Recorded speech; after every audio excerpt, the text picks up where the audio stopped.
সুমনে বলে সারা পাইছে, সারা পায়ে আমার বাসায় নখ পড়াইছে, পাঠায় বলে কয় আমি টাকার জোরে সারা পাইছি, তো জামাই হলো ইয়ে করবো, মারা লাইব, মারা বলে কই এই নাতে কেস তুলবি, নাতে হলো এ দেশ এলাকা থেকে পালাইবি। তা আমি কইছি আমি তো ডিসির কাছে, তারপরে ওই এর স্যারের কাছে বিচার দিছি, তারপরে বিচার পাই নাই। এখন আমাকে কি করতে হইব, মোয়াল্লা সারি যাইতে হইব। আমি তো সবার কাছে বিচার দিলাম, আমি বিচার পাইলাম না, আমার স্বামীর বিচার আমি পাইলাম না। এখন আমার বাধ্য হয়ে আমার স্বামীর নিয়ে এই দেশ সারি চলতে যাইতে হইব। এখন আমার স্বামীর চিকিৎসার খরচ লাগে প্রতিদিন ৩,০০০ টাকা, ৩,০০০ টাকার বেশি লাগে। আমি কিভাবে মহিলা মানুষ হয়, আমি কিভাবে চালাবো? এখন তো সুমন কইতাছে আমি তো টাকার জোরে বার হয়েছি, আমার কি করতে পারবো? এখন আমরা তো গরিব মানুষ, আমরা কি করবো? এখন আমার আমরা তো এই টাকার ইয়ে না, ভাড়াটা আমরা সেইভাবে চলতে পারবো, আমার জানের একটা ভয় আছে। এখন বাধ্য হয়ে, এখন আমার বিচার না পাইলে আমি এখন বাধ্য হয়ে আমার স্বামী নিয়ে দেশ ছেড়ে যাই চলতে। আসলে আমাদের মাছদের সোহেল হামলাকারীদের বিচার আমরা দৃষ্টান্তমূলকভাবে চেয়েছিলাম, এই কারণে যে বিসিক একটা শিল্পনগরী, এখানে কোনো সন্ত্রাসের কায়েম যাতে না হয়। আমরা চেয়েছিলাম মাছদেরবাসী শান্তিতে এখানে বসবাস করার জন্য। যেহেতু সন্ত্রাসীরা এই দেশের জামিনে বের হয়ে যায়, আমরা স্মারকলিপি দিয়েছি ডিসির কাছে, এসপি সাহেবের কাছে এবং ফতুল্লা থানায় আমরা অবগত করেছি, কিন্তু ওরা যে কোনো ভাবেই হোক ওরা জামিনে বের হয়ে এসছে। জামিনে বের হয়ে আমি শুনতে পেলাম যে মশিউর রহমান রনির নাম নিচ্ছে। ওর অনেক বড় সাহস, ও এই ডাল ছেড়ে আরেক ঢাল ধরে, ওই বিভিন্ন ঢাল ধরে মশিউর রহমান রনির নামে মিথ্যাচার করছে। যাতে সোহেলের বিচারটা চেয়েছি কারা, আমরা এলাকাবাসীরা চেয়েছি, যাতে বিসিকের শান্তি রক্ষার্থে চেয়েছি, এখানে বিসিক যাতে ভালো থাকে। আমরা চাই এখানে লক্ষ লক্ষ মানুষের চাকরির সংস্থা, এখানে ওরা যাতে ভালো থাকে। আমরা এই জন্য সন্ত্রাসের বিরুদ্ধে গিয়েছি। তা আমরা শুনতে পেয়েছি কালকা ওরা যখন জামিনে বের হয়েছে, ওরা সন্ত্রাসী কায়দায় মহল্লায় ঢুকেছে। আমার মাছদায় ফেসিস সরকার আওয়ামী লীগ থেকে শুরু করে অশান্ত ছিল।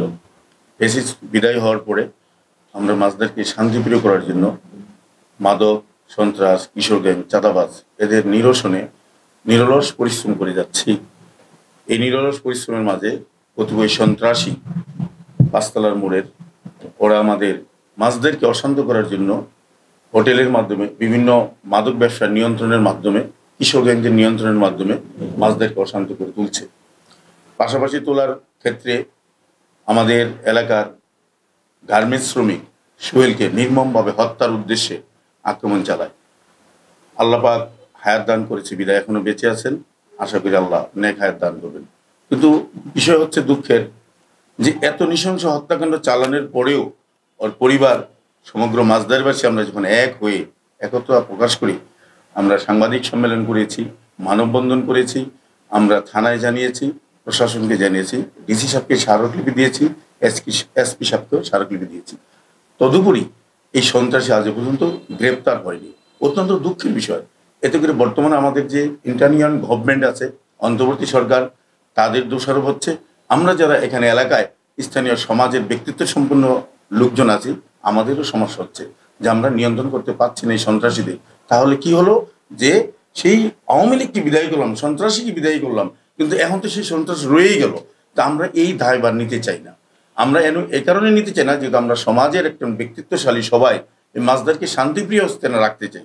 আমরা চাই গভর্নমেন্ট যেই থাকুক, যেই আসুক, মাছদের যাতে কোনো অশান্তি না হয়, সেই শান্তি শৃঙ্খলা বজানোর জন্য এই সন্ত্রাসী, এই কিশোর গ্যাংয়ের নেতৃত্ব দানকারী ওকে যেন গ্রেপ্তার করা হয়, দৃষ্টান্তমূলক শাস্তির ব্যবস্থা করা হোক। এবং কিভাবে ছাড়া পেয়েছে আমরা জানি না। আইনের প্রতি গভীর শ্রদ্ধা ও সম্মান রেখে বলতে চাই, মাননীয় প্রশাসনে যারা আছেন এখনও আপনারা তদন্ত সাপেক্ষে এই বিচারগুলি সুসম্পূর্ণ করুন, তাহলে মাছদারবাসী আপনাদের পাশে থাকবে। সন্ত্রাস, কিশোর গ্যাং এবং মাদক ব্যবসায়ী যারা আছে তারা চলে যাবে।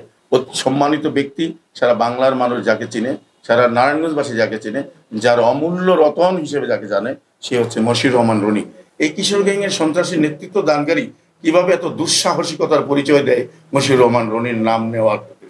আমরা হুঁশিয়ার উচ্চারণ করতে চাই মাছদেরবাসী, মশিউর রহমান রনি একজন নিরলস, আদর্শ, সমাজসেবী, সাংগঠনিক, রাজনৈতিক ব্যক্তিত্ব, সুশিক্ষিত, ভদ্র এবং ভদ্র সমাজের সাথে মিশে আছে। উনি সামাজিক দৃষ্টান্তমূলক কাজ করে যাচ্ছেন। ওনার ব্যাপারে এই সন্ত্রাসীরা কিভাবে নাম নেয়, প্রশাসনের মধ্যে আমার অনুরোধ সবিনয়, আপনি ওনাদেরকে দমন করুন, না হলে আমাদের সমাজ বিশৃঙ্খলায় চলে যাবে। আর আমরা এই কথা মাছদেরবাসীর পক্ষ থেকে জানিয়ে দিতে চাই, মশিউর রহমান রনির নাম যদি কিভাবে ঔদ্ধত্যপূর্ণ আচরণ করেন, আমরা আইনি ব্যবস্থার মাধ্যমে আপনাকে দমন করবো ইনশাআল্লাহ। সোহেল নামে একটা ছেলে, সে গার্মেন্টসে চাকরি করে, নিরহম মানুষ, তার উপরে সন্ত্রাসীরা যে আক্রমণ করছে, তাদের যে আমরা স্বরলিপি জায়গা জায়গায় ডিসি এসপি কাছে সবার কাছে আমরা জানাইছি, কিন্তু এটার দৃষ্টিমূলক তেমন কোনো একটা প্রতিফল পাইনি।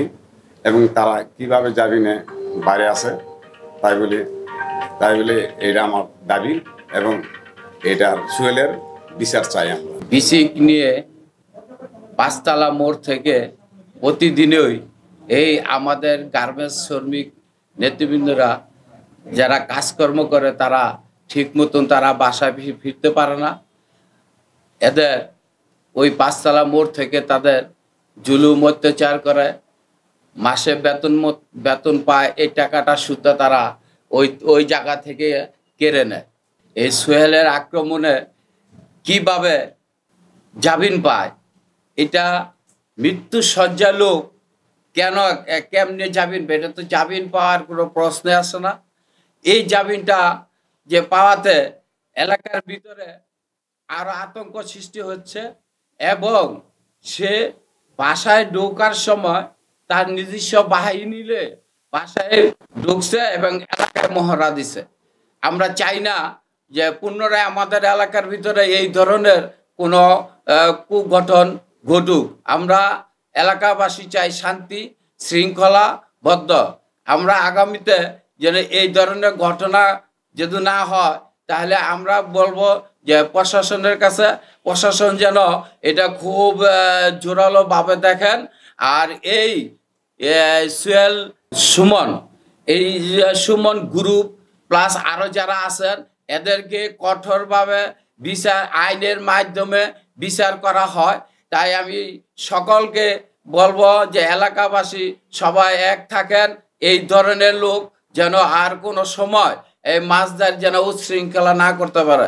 সুমন নাকি জামিন পেয়েছে, শুধু সুমন না, ওর সহচারী আরো আনুষঙ্গিক কিছু ছিল, তারও জামিন পেয়েছে। তো ওই অবস্থায় আমরা আরেকটা নিউজ পেলাম যে সেই নাকি বাসায় ঢোকার সময় এলাকার ভিতরে মানে যে উচ্ছৃঙ্খল কিছু আতশবাজি বোমাবাজি করে বাসায় ঢুকতে, বাড়ির সামনে গিয়ে পাঁচতলার মোড়ে এখানে আমরা অবস্থান করেছি যাতে আমরা দেখার জন্য, যাতে এলাকাবাসী যে কোনো বিশৃঙ্খলা সৃষ্টি না হয়, এলাকাবাসী যাতে কোনো দুর্ভোগ না হয়। আর আমরা চাই না এই সোহেলের মতো এলাকাতে আর কারো এরকম নির্মম অত্যাচারের শিকার হোক।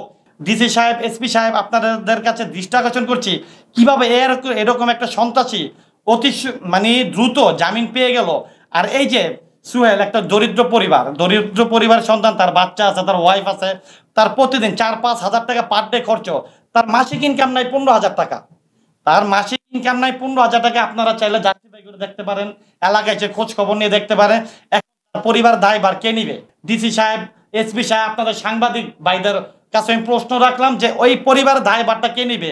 এই সোহেলের এই যে অসুস্থতা, এটার দায়ভার কে নিবে? সমাজের নিরাপত্তার দায়ভারটা কে নিবে?